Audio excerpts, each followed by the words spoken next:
Free State Podcast, Take One, Episode 2. Welcome back. What I was saying to you, and I put it up on my social media, that 1% of podcasts get past 21 episodes. Yeah, So we're getting there. we're getting there. We're But 10% the way, nearly. But there was something else. There was another stat of how many get past one, and it was quite low. It was like, I think it was like 9%, or like 10% don't even get past one. Yeah. Yeah, There you go. and then it just obviously decreases. Mm-hmm. That's But you can see, because I was saying to you, like, you can see why, because like sometimes maybe you're just like expecting like thousands and Yeah. thousands of downloads. you think this game is going to be easy. Yeah, so you can see why you'd be, I don't know, a little bit disappointed in not going to your second one. But anyway, here we are in our second one. And Part two. how are you doing today? Yeah, like it's warmer outside. I was saying this before when it came in. It was like you notice like how much of a change in your mood when there's a bit more brightness in the evenings and you're getting up in the morning and you can actually see the sun rising rather than it be pitch black when you wake up and pitch black when you're going home.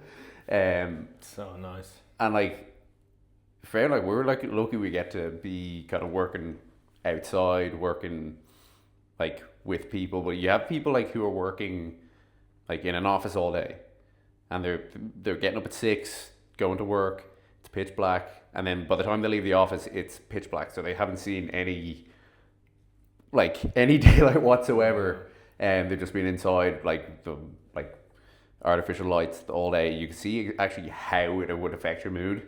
Like 100%. so many people, like the last few weeks, the amount of rain, this, that, and the other, be like, oh geez, like I'm struggling getting through this, but like even like today, it's class. I feel great. I think our just expectations have been, lowered so much because of how crap the weather has been. So now we're like, any bit of blue sky. You think Irish people would be used to this by now? Just be like, January, February. There we are talking about the weather. Yeah, I know, typical Irish people. How are you doing? More to the point. Yeah, I'm great. Yeah, Life is good. working hard. Working very hard at the moment, very motivated. Just, we always put in the question box what people are interested in, even though we're going to be focusing this episode on eating disorders and disordered eating. Still get lots of questions about rugby. I know. So It's like there's always like there's a few percent. It's like absolutely not related to the question at all. People are just obviously very interested, so thank you. But there's always how was it watching the game on Saturday? it was great watching it. Like I absolutely love seeing the lads dish England up. Always like one of the best games of the year. But then like after the game, I'm just like, oh, I wish I was there. Oh, like this is great, but it's like, yeah, you always wish you were there, and that always pushes me to be like, I need to get back. I need to get like in training mode now that I'm in rehab recovery mode, but like making sure I'm in the best kind of form, the best shape I can be in now, so that I can hit the ground running when I come back. And that just spurs you on. But like, yeah, when you're watching it, you're just like, oh, this is great. Oh, I wish I was there. But it was class. Yeah. Yeah, it must be hard. Like, Yeah, because we went down to Kilkenny for the weekend, just like me and Elaine, for her like early birthday present, and she's joining us on the 30th floor. But today? no, on Friday. But yeah, it was nice to be able to like watch it, see them do so well. Then I had like people coming into like, we were like this little part of the like in the like clubhouse down there in the hotel, and like kind of blocked off from the main clubhouse, and like you had people coming in the doors like, oh, I'd say you wish you were there now, don't you? I was like, no. Leave you alone. That was funny though. Just trying to enjoy your rare dates with Elaine. I know. We didn't have Matthew. And would you? Was there ever like being like you could go over to the game? Like, would you have wanted to? Is that ever a thing where players would? Yeah, you'd be doing it off your own back. Like you'd be doing it like you have to obviously organise your own travel and stuff. Okay, you'd be like, I really want to go to this game. Yeah. But like I've heard people saying that like Twickenham's a bit of a bitch to get to. Yeah. Like I'm so like in a bubble where everything's just done for me. It's like I was saying to you about like when I went to the Italy game. Yeah. Like my dad and Elaine had to tell me how to get into the stadium. Like I was like, I'm used to going in on a bus and police escort and stuff like this, and then they had to tell me, oh no, you can't go that way. No, you can't just go up to the stewards and say, we need to get in. You have to show your tickets and stuff. But yeah, That's hilarious. Okay, so it's Eating Disorder Awareness Week, and I was reading something. Obviously, there's loads of stuff on social media, bringing awareness to eating disorders, which is fantastic because they are a hugely misunderstood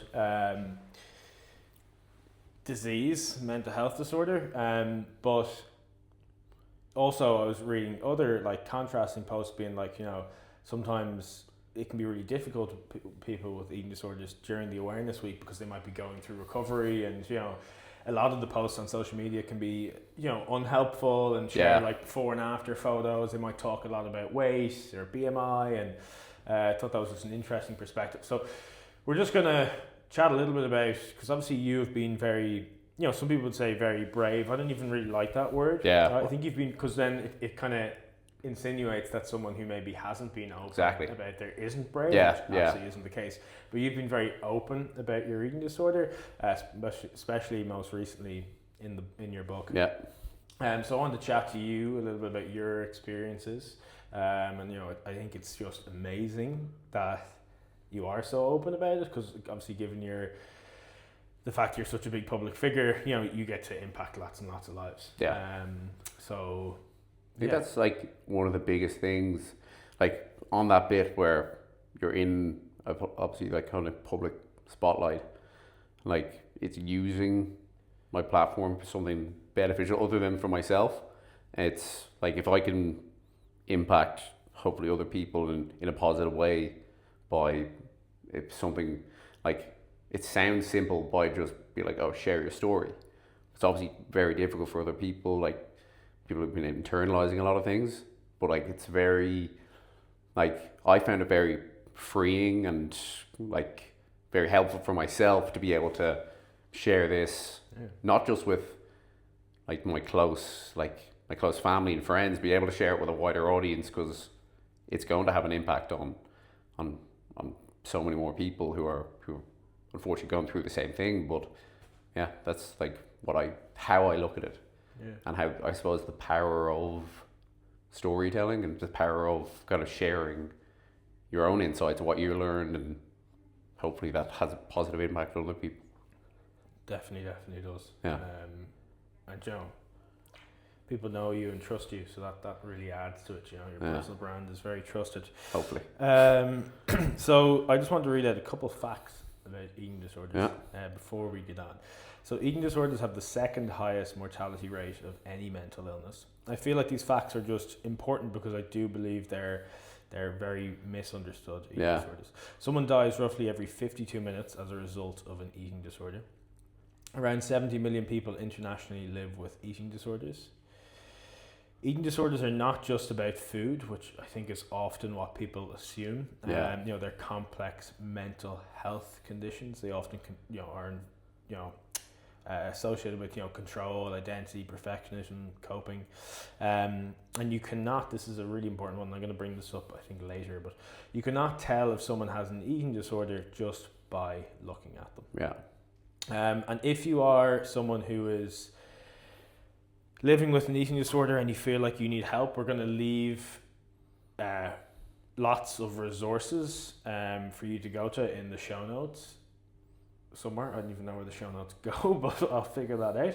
And also, we'll show if you're just looking for something right now, you need help right now, or you know someone who needs help, I would recommend you going to BodyWise. Like, I don't want to give you 10 different options because, paradox of choice, you might be less likely to make any action. So just go to BodyWise and you can seek help there. Anything you want to add before we continue on? No, hit nail on the head. Okay. God, all the pressure's on me here. You're the professional.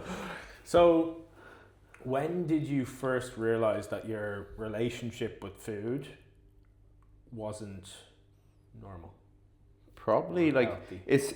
it's tough to put like an accurate kind of like pin in it, like an accurate date on it, because I was so in the kind of the realm of like, I'm doing the right thing here for myself. I'm doing like what I want to do, and it's not till like you're a year or a couple of months, a year like down the road where you're like, you kind of have that realization where you're like, okay, this is like, maybe it is an issue, rather than like in my head, like I said, I was doing probably the right thing or the right coping mechanism as a result of probably like trauma of losing my mum when I was 12. Like, that's probably the thing that kickstarted it, and probably it was a lot of things that like were in my earlier life. Like, I was always a big kid and probably like a bit insecure, and that was probably like the catalyst maybe that changed everything, that kind of made me go down that route, where I had kind of that started my relationship with an eating disorder. But like, it wasn't like, it's hard to put like an actual pin in Of course. when it happened. It's more just like probably like when I was 14 or 15, when I was like realized I did, because it was, I suppose, the people around me were like, my family were the biggest ones who were just like the most concerned. And like in the early days, you're just like, you're like, oh, I know best. I'm 12, 13-year-old. They always think they know best. But yeah, it wasn't until when it had gotten bad when I was kind of like, okay, this is a bit of an issue here.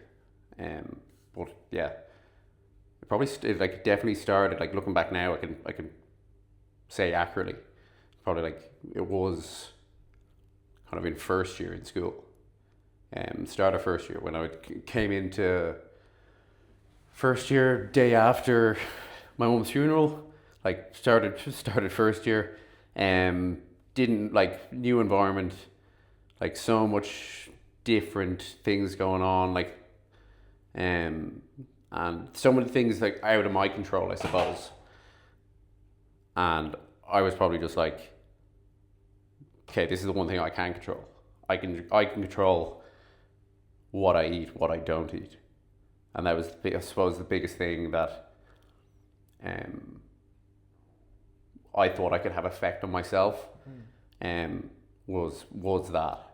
And that's obviously like not, it was obviously detrimental to my mental health, my physical health at the time, but it was the one thing I felt I had control over, because like I was the only one in charge of that thing. Like, I was, example, like my dad would make me lunch for school in first year, and obviously he wasn't there to monitor it. No one was there to make sure I ate it, and I remember just like throwing it in the bin in school. So I'd go like the whole day without eating, which was just like, looking back now, like it's like so other than the person I am now, because I sought help and like wanted to do it for people around me, but at the time it was just like it was a control thing, I suppose. Yeah. Actually, getting a bit emotional there, listen, because I just feel so bad for Andrew, 13-year-old Andrew going into school, just lost your mum, day after her funeral. Like, as you said, all these new people, new environments, I just... Yeah. Like, it was basically just like, that comes back to that thing where it's just like, I'd say no one knew around me, because obviously you're in school with we're 13. No one, like, I didn't know how to articulate what was going on, or like, I wouldn't expect other people when I was in first year to be like, oh, like, how are you doing? Are you okay? Because I remember my mum, the first time, I think I've said this to you. Yeah. The first time I remember, like, a few people in interviews have asked me, you know, when do you first remember meeting Andrew? Yeah. What are your first memories of Andrew? But the first memory is, I know exactly where I was in my house. My mum was like, oh, there's, you know, a kid, you're gonna be in school with him, Andrew Porter, he's just lost his mum. Like, make sure you look out for him. Yeah. But like, I don't think I did. Like, cause you're only like 12. Yeah. Like, you know. Yeah, that's my first memory of you. And then I remember you being so brave on the hockey pitch in goals. Yeah. I played hockey as well as rugby in my earlier years. But you were an amazing goalkeeper because you were like you just be throwing yourself around the place. I used to just love like sliding people. I just like. And then we did paintballing for my birthday party. Yeah. You'd be the exact same thing. It'd be like everyone got you on their team because you'd be just flying around. I'd just be getting like, I wouldn't be like, I'd just be getting hit the whole time. It wouldn't be like anything like tactical about it. It would be like just stupid. But yeah, it's interesting there you brought up like control, and that would obviously be a really, really common thing for people with eating disorder, where it comes back a lot to control. And you wanting to control your food because that is something that is in your control. Yeah. I suppose it's like when you feel everything around you, I suppose, is very chaotic and very like obviously there's so much things outside of your control in that sense. Like there's like the whole thing with my mum, like my family, like being in a new environment, like being in school, being just like somewhere I just didn't want to be at the time. And yeah, I suppose it was like there's so much things out of my control that was like, okay, I'm taking back control of this thing. And yeah, I think that was like the one thing that I was just like, okay, that's why I was so in my own head that I was like, oh, I'm doing the right thing here by like, oh, I'm losing weight, like I'm doing, like I'm fitting in this way, I suppose. And yeah, I think that was the one thing, and like that's why it's so tough as a young man, I suppose, because you're so set in your ways, I suppose, and thinking you're doing the right thing, and you're not. I suppose you're not external. You're not talking to anyone about it. You're just like, okay, this is what I'm doing. I'm setting my ways about it. I'm not going to ask anyone about their opinion because I'm right. I'm right, and I don't want to be sharing this with other people. Yeah. And so I remember there was one time, for some reason I have fourth year in my head, but I must be wrong here. But I remember you came. It was summer, like, and it was first day back. Yeah. And like I didn't recognize you. Do you know? Yeah. Would that have been fourth? That would have been second year. Was it? Yeah. First, I remember that was like probably the worst of it.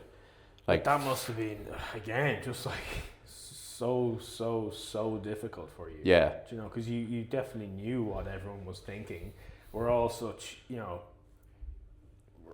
We're all insecure, egotistical young males. Like, you know, probably very few people said anything to you. Yeah. But maybe we're like talking about it. You know. Yeah.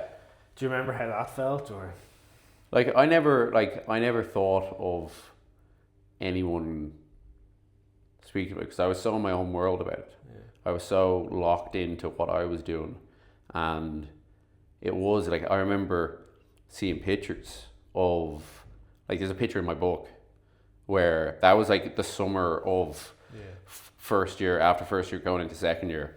And that was probably like the I suppose the lowest kind of point of it, because at the time I was like, for like over summer I'd just be going down the country to work on the farm, and with all my cousins and my uncles and everything, because my dad was working, he didn't want me like hanging around the house getting up to no good, like as you do. But I suppose that was another thing where like a lot of my other family probably didn't know what to say as well. Like they were like, it was so like back then, like that was only what 15, no more than 15 years ago. But yeah, give or take. Can't do maths right now. No, I'm saying Yeah, no, 15, it was 15, yeah, 16 15 years ago. And like back then, like it's come so much in 15 years, like about awareness and everything. But like back then, like it was just like, oh, he's just not eating. He must be down about something. Yeah. But yeah, I think like a lot of people don't know how to maybe articulate it in a maybe like I wouldn't say in in a kind way, but like even just kind of like, they don't want to pry, I suppose, and like maybe they feel like they're not equipped to deal with it. But I suppose that was kind of like another big thing because I was away from everyone. I was nearly in isolation, because I took myself out of, I suppose, social situations because I was just so inward. I was so inward, and that was probably the biggest thing when I came back after first year after the summer into second year that people were like, oh Jesus, like yeah. And I think I remember like a few of our friends like saying that to me now a few years down the line. Just like yeah, like we all knew something was going, but we didn't know what to say. We didn't know what to do, just because like you're like I wasn't equipped to be able to deal with it myself. Like how could I expect other people like to be able to even ask like how you doing? Like because I suppose they don't want to. It's that thing where they don't want to pry and they don't want to feel like it's not their. I suppose people feel like it's not their business to ask. Yeah, there's a really nice. I shared to my. This is obviously not going to be released till next week, but I shared to my story yesterday from Beat Instagram page called Beat ED Support. I think Beat It Support. I think that's what it's called.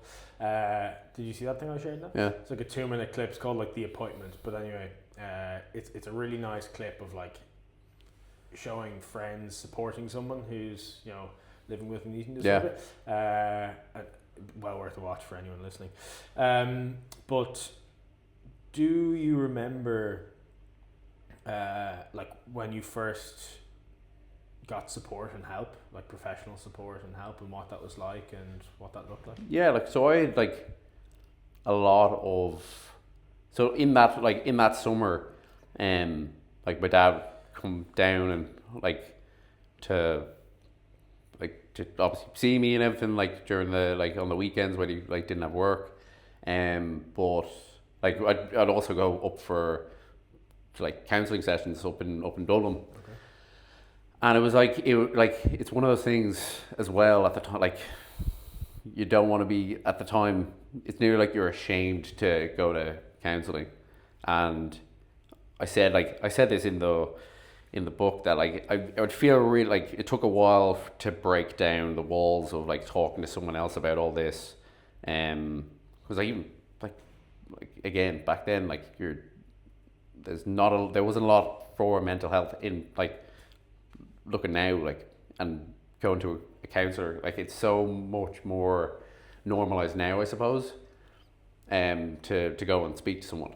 Even if you're not going through anything, like a lot of people use that resource just to be a better person, just to find out more about themselves.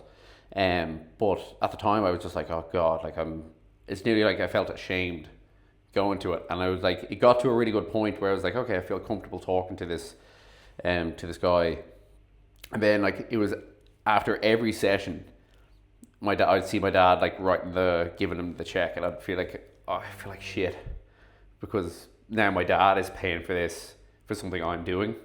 So then it was kind of like, it was like that kind of vicious cycle where I'd be like, okay, this is going really good. Like, I'm back. Like, one step forward, 2 steps back, nearly. Because, like, again, it was about control. It was about, like, okay, I can't control that. I go back to controlling what I can do, and that's by not eating and starving myself, more or less. And did that... So like, how long were you going to this counsellor for? And do you remember? I don't remember. Like I'd say probably 2 months. I'd say it was like the whole time over summer, like in what is it, 2 months kind of holidays. Yeah, I'd say the whole time over then, and then I probably felt like I was in a good enough spot where I was kind of like I'd feel like I'd make progress, and then I suppose that whole kind of that inner critic in me was just like, okay, no, I need to go back to doing what I was doing because life is getting too like don't like what's going on. I'm just going to come back to that control bit. And yeah, like that was like I remember second year, like start of second year, because I still loved rugby and being like part of the group and everything. I remember like being in say like start of second year when I was still like going through like quite a good bit like of the, like eating disorder, and like I remember I hadn't eaten anything all day and going out like at 4 o'clock after school to train, and just like feeling so just lightheaded, like and just like near like outer body kind of experience that you're just kind of like, oh Jesus, this is normal to feel, isn't it? That's like I'd be like like What position were you playing then? I think it was back row then, because I was prop in first year and then obviously I lost all the weight, so they were like, oh, go to back row or something. Do you remember how you felt about that? I remember I loved it because I just loved playing, and like I suppose I always like, no matter where I was on the pitch, as long as I was on the pitch, Yeah. as long as I was playing, that was like my one kind of thing. I'd wait for the whole day to get to that point. You'd love going out the road. Loved going out. Okay. And were there times where you were like, just like, were you ever like, I really want to like fuel my performance on the pitch here, like, or did that ever come into your mind? Or? That never came into my mind at all. Like it was, like, because I never had the tools. I never had the, I suppose, the framework or the information until our like PE teacher, David Jones.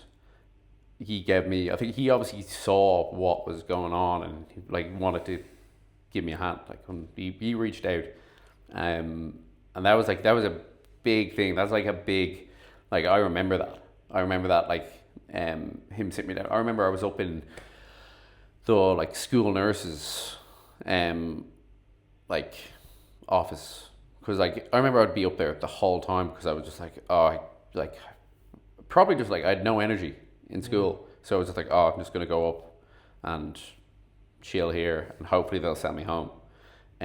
I remember he came up one day, and he came up with this like leaflet, the document, and it was basically like the like IRFU kind of nutritional kind of framework for like schools, rugby players, and it was kind of like, oh, like what you need to be eating to like fuel yourself if you want to, I suppose, like if you want to make it to like representative rugby. And I remember that so well because it was just like, I remember even at the top it was like it said like eat to compete, and I was just like, oh, this is class, because I always had the dream of becoming a professional rugby player, and then I suppose seeing that I was like, okay, that's what I need to do. And it was that, along with a lot of kind of, I was getting very aware of what that was doing to the people around me. I suppose I could see actually finally probably the worry and the concern from my family, because for so long I was so much doing my own thing. I was so locked into what I was doing, and yeah, like I was like, it was a multitude of factors, but I remember that's something that sticks out for me like very well. And yeah, like I think he was always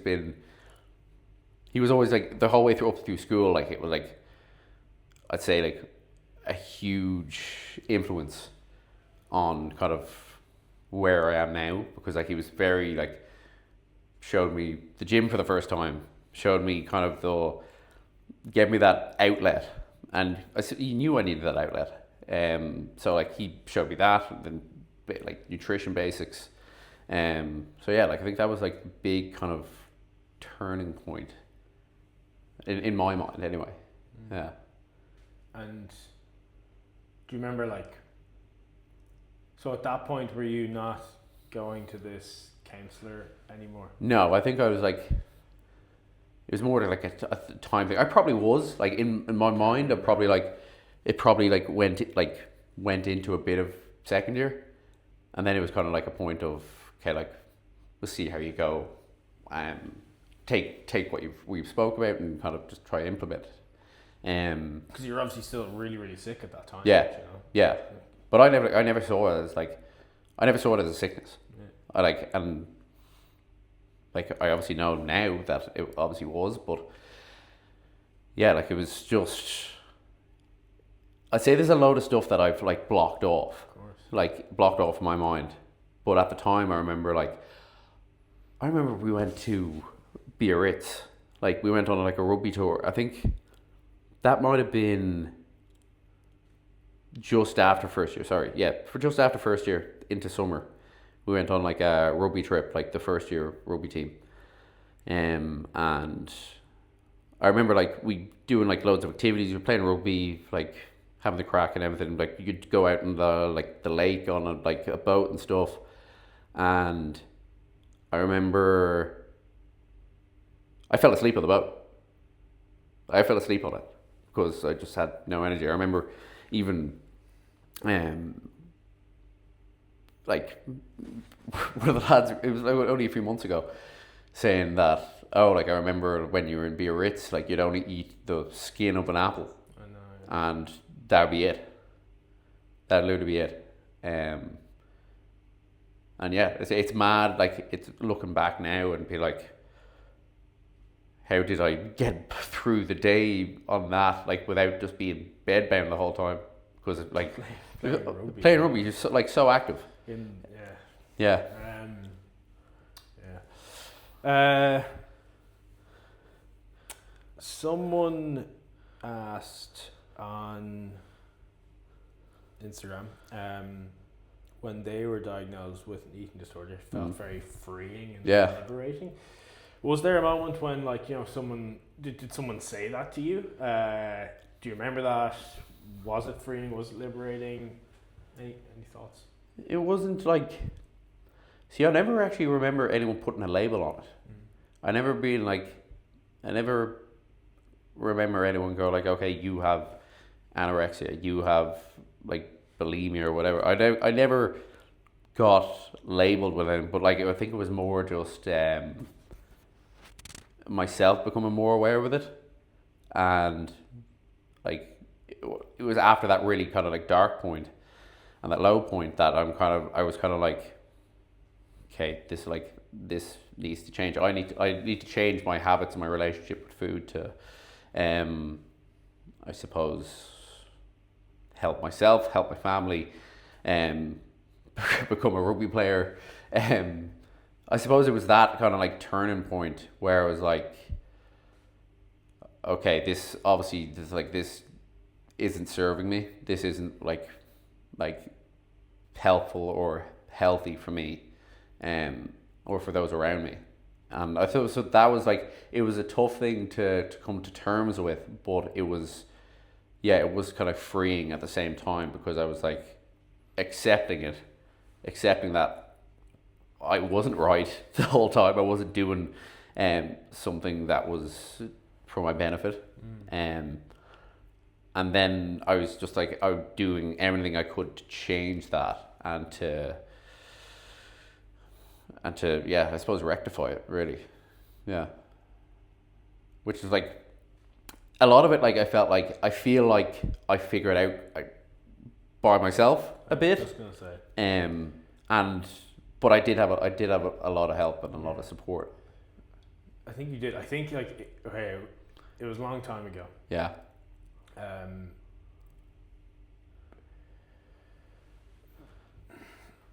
You know, there's oftentimes, you know, females with eating disorders, like it's seen more as a illness for females, when we know that's actually not the case. Yeah. Like, so it was a long time ago.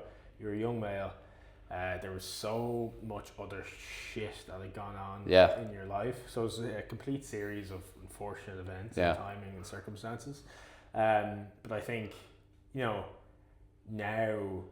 I think you're a unique situation, Yeah. like, and you talked about this in your book, like, when you talked about the story of you and going into the shed and, Yeah. like, that was, like, so things could have easily gone the other way. Yeah, easily. Yeah. So, I suppose, you've a unique story and situation where things have, worked out really well, but could have easily not. And, I suppose what I'm trying to say here is that you didn't get, it's your story, right? But like, maybe there could have been more support there. Yeah. I'm not sure there could have, just given the time and circumstances and everything I've just said.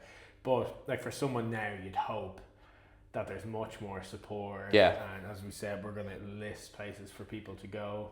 I hope I got that. Yeah, no, across. 100%. But like, at the same time, you also have to be willing. Like, there's a lot, like, there's only so much other people can do for you, but you have to be the one that wants to make the most of that support and lean on that support. And I suppose not see it as like, okay, now I'm bringing this person into it, now I'm like involving this person, or now they're part of my problem. I suppose, you have to, it comes down to you at the end of the day. And like, because there was so much support for me there, everyone was trying to help me the whole time, but like I said, I was so set in my ways about like doing my own thing, thinking what I was doing was right. That it was just like they could only help me so much. But I had to do the work at the end of the day.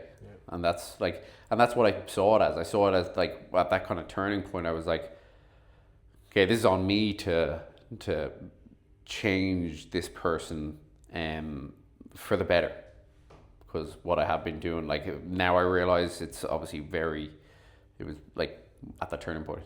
I was like, now I realize what I had been doing was like detrimental. You know what I mean? Something does change at that whenever David gave you the leaf. Yeah. Okay, and I've never talked about this, right? But how is your relationship with food now? How's your relationship with your body now? I say, like, because obviously I have to eat for my job, so like at that point, like at that turning point, I suppose I was very hyper focused on everything I was eating. I was very like I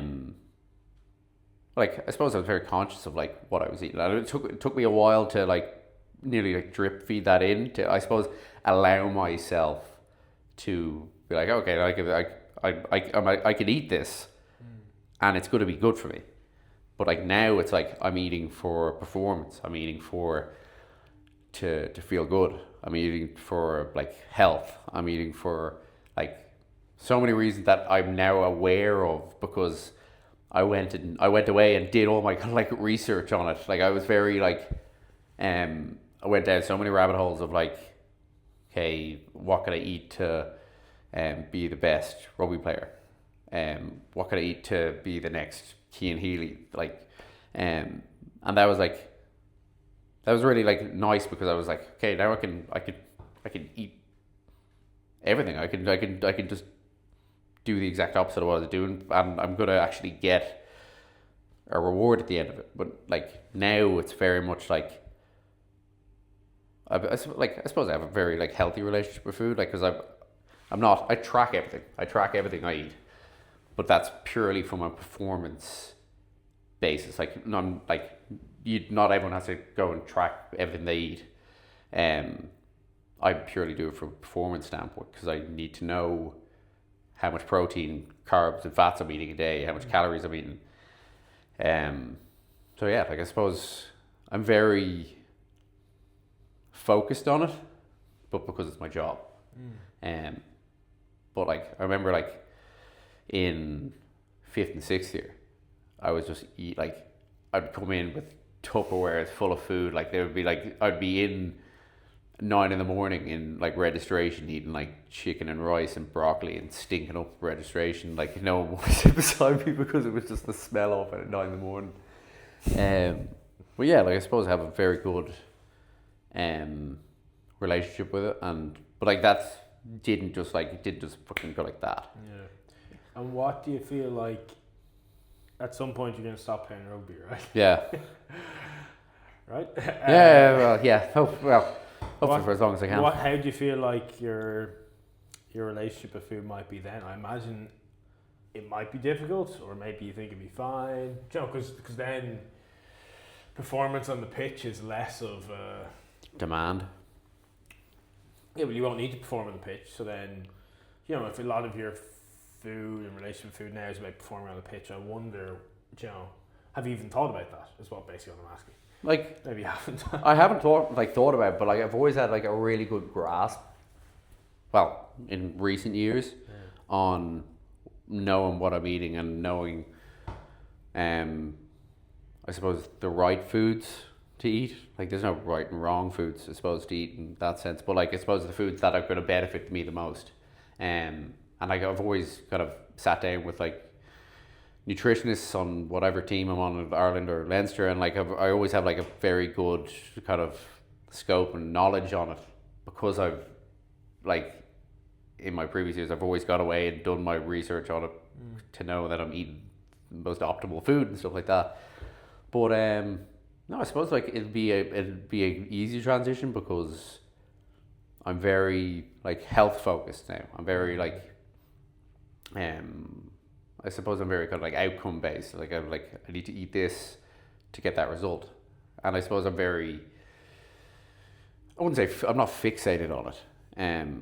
I suppose I like that. I suppose it comes back to there is probably a bit of control as well in it. I like being in control of that part. Like I love cooking. I love food in general.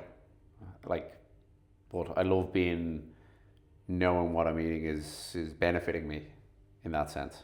So there probably is like a bit of sense of that still like bit of control a small bit there, but I know what I'm doing is like it's beneficial. I'm like I want to be as healthy as I can, and eating. I suppose it's tough to say now what I'm going to be like in like 10 years. Asking some tough questions. Yeah. What do you think your relationship food has been? Deflecting. I'm not deflecting. I'm asking. I'm responding. Just firstly, thank you for being so open and honest about how like everything there, but also how like there probably is in your words like some control there. Because you still have to. It's so nice for you to be able to control your food to improve your performance. So it's just an interesting thought, I suppose. What was the question to me? Like, how do you feel like your relationship with food has it always been the same, or has like? No. So like some of my strongest, and I was actually meant to ask you this. Some of my strongest memories as a child are like what people said to me about my weight. Yeah. So like me, maybe living in a larger body when I was a kid, being told I need to lose weight as a 13-year-old, being told I need to lose weight to perform better on the hockey pitch by the hockey coach.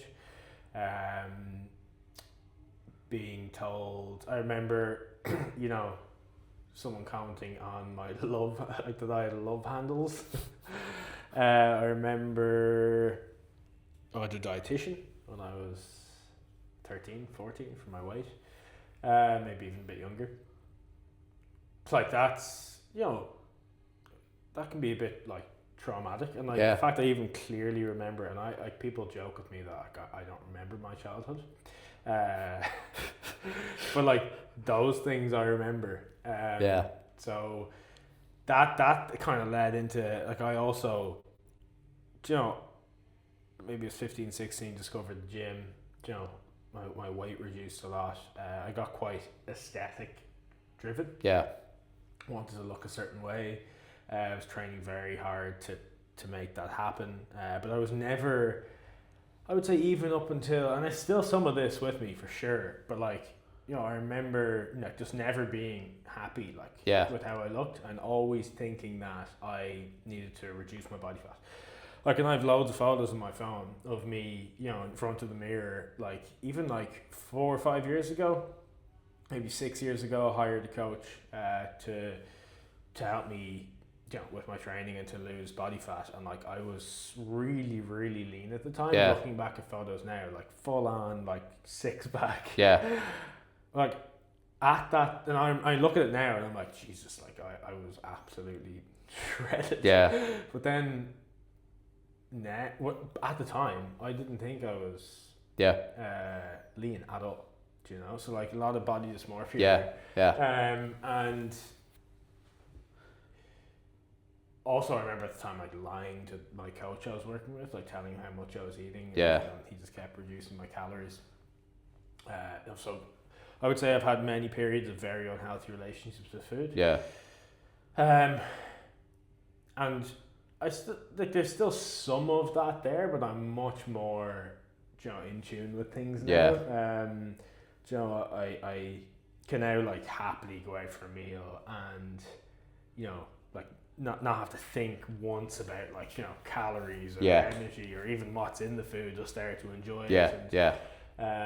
you know, so yeah, my relationship with food is much improved. But even I would say what I experienced is probably not far off an eating disorder. Like it is a spectrum, Yeah. you know, and many people I think with like disordered eating, you know, potentially have eating disorders, Yeah. and don't know about it. So that's kind of how my relationship with food has changed over Yeah. the last few years. Well, like that's, it's really interesting that you say that you remember like the things that people said to you, like that, like you don't remember much of your childhood, but you remember Yeah. things that people said to you. I remember like that's just brought up. I remember I was probably like 10, and I think my granny at the time like was got me a pedometer for a Christmas present, and I was gonna like, oh, cool, thanks. What are you trying to say? We're laughing like, but that like this stuff we have to be so. I don't have kids, right? Yeah. But like kids pick up on things from such a young Yeah. age. Like I think from like the age of 1, they can start picking up on like you know, food language, and like if you're using language like good and bad, or talking about previous diets you've been on, or what diet you're currently doing, and your weight, and how you're not happy with your weight. Like kids are gonna pick up on this stuff and Yeah. carry it through them. But for example, even getting listen, your granny obviously meant. Yeah. Obviously, yeah. Everyone means well. Yeah. Hopefully, most people mean well, but it can be very, very damaging. Yeah. Even like, remember We Fit? Yeah. Remember We Fit? And I remember remember it used to give you like your BMI. Yeah. Remember We Fit used to give you a 'Cause I have a BMI? story about We Fit too. And you remember that? Yeah, I remember like, oh, you're obese. And I was like, oh, great. I'm gonna spend half an hour pretending to run through the park here on We Fit. Like, That's what I did. yeah. Because when I was told to lose weight for hockey, like that was my approach. We Fit. We Fit. In the living room. And I'd be running, like going for like why the fuck? Not why, even, it's just the arms. why Like, couldn't I just go outside? Like I was soft kid, but like still, it is quite traumatic. Like yeah. And like, this isn't this isn't like woke kind of nonsense. This is actual like facts that like have affected people. Like this, like yeah, like exactly. and that's like a fact with what you say about like kids, how they pick up on like small things like food language, like stuff like things like that you don't think of at the time, but like we're thinking, talking about it now, how like small things like that obviously kind of have imprinted themselves on us, and obviously had an effect, like a negative effect, but yeah. And these things do get passed down through generations. Yeah. And like one of the only solutions is, you know, seeking help, getting Yeah. support, working on yourself, so that you then don't pass it down. Yeah, and I think it's awareness at the end of the day. Like that's like, this was 20 years ago, like 20 plus years ago, where like I suppose not a lot of awareness was there, and I suppose how much things have changed now and how much awareness there is out there and how many people are I suppose a bit more outspoken about it. Is like it's the conversation. It's the it is the awareness that will kind of be the thing that like that changes people's kind of there's stigma around it, but also people's perception of it. I think that's like the one thing. It's like I said at the start. It's just talking about it. Like don't like have it be this kind of taboo subject where like we can't talk about that, but like we don't want to bring it. How do I say this? Like it's like sometimes I wish people would just like address the elephant in the room, and we're just like, okay, like, what's up? But it's so tough, like in the moment, to be able to kind of like interject, I suppose, as an outsider, like person looking in. Suppose like this the support is there for people. So like, what would you say now if you could go back, talk to 13-year-old Andrew? What would you say to him? Have you ever thought about this before? Not really. Like people ask me this like quite a lot ago. If you could go back and say this, like, or okay, imagine it's I don't know. I suppose like, it is. I suppose listen to the people around you, and I suppose lean on that support that's around you, because they have a lot better kind of like they can see what's going on. They have a bit more kind of perspective on it than you do. Like I've very internalized, obviously very set in my ways of what I was doing, but like I think a lot of people have a better perspective from the outside looking in, kind of. Obviously they don't know what's going on internally to an extent, but I think I suppose like don't be afraid to use that support, and like I suppose not see it as burdening someone, because that's what I thought I would do if I was seeking help. I'd bringing other people into it and making my problems their problems. But at the end of the day, people just want to help you. People just want to see the best in you, want to see the best version of you. So I'd give him a big hug. And I tell him everything's going to be okay. And I'm here to support you. You know, like it's kind of what David Jones did with you. Like he just embraced it, gave you the thing, and showed that he was there to support you. And like you, and obviously he knew that, like, right, this is Andrew's obsessed, passionate about rugby. You know, I'm going to use that as a bit of a springboard, kind of like to. But it's just that's all I did. 13-year-old Andrew. Give him a big hug, and I give myself. That's what I have a photo of me as a child up there. Remind me that things, you're doing okay, little guy. I think that's kind of. I don't really want this to go above an hour, above for longer than an hour. There's loads of other stuff I want to get into, but I think that's enough for the moment. Like, do you have anything to add?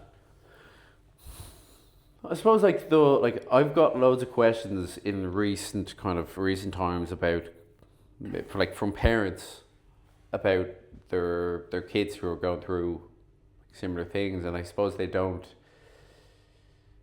in that kind of the realm of like, I'm trying to help, I don't know what the best way to approach it is. And to be honest, I don't have like the exact answer of like, because obviously everyone's different, everyone's going through their own kind of their own journey, their own path, and their own problems. But I suppose it's don't be afraid to have that conversation, and it is that kind of uncomfortable conversation, but it is that kind of that thing that needs to be addressed sooner rather than kind of I hope it'll get better. I'll just kind of I know it's very tough from the outside, because you're always just hoping things will get better, but it is having that kind of like fuse breaker, and that kind of like being able to kind of okay, what's like, how can we help you best? And it's basically just kind of like, it's basically just having that conversation, kind of getting that kind of deeper understanding of what's going on, and like and point them in the right direction. Because like, yeah, so many people. It was after the book came out, and it was just like, oh, like, like either people who have gone through it similar themselves, and they were kind of like, oh, I would have never realized a rugby player would have gone through that. I never realized, oh, like, I didn't know other men were going through this, because like you said, it's very like, typically the stigma around it is that it affects females more, but like it's like, I think it just hasn't been delved into deep enough, or like it hasn't been spoken about enough on the male side. And you're helping massively with that. Yeah, hopefully. You are. Yeah, so that'd be the main thing. Is just, I suppose, have that conversation. Like it is that uncomfortable conversation, but it is incredibly beneficial. Yeah. Okay. Well, listen, thank you very much for being so open and honest. I do think your story will help lots and lots of people. Okay. If I feel like that was a real professional ending. Yeah. If again, if someone's looking for support, we'll put lots of different resources in the show notes. But going to Bodywise, just literally Google search Bodywise, and there's lots of resources and help you can seek there. Thank you. Thank you for tuning in for episode 2.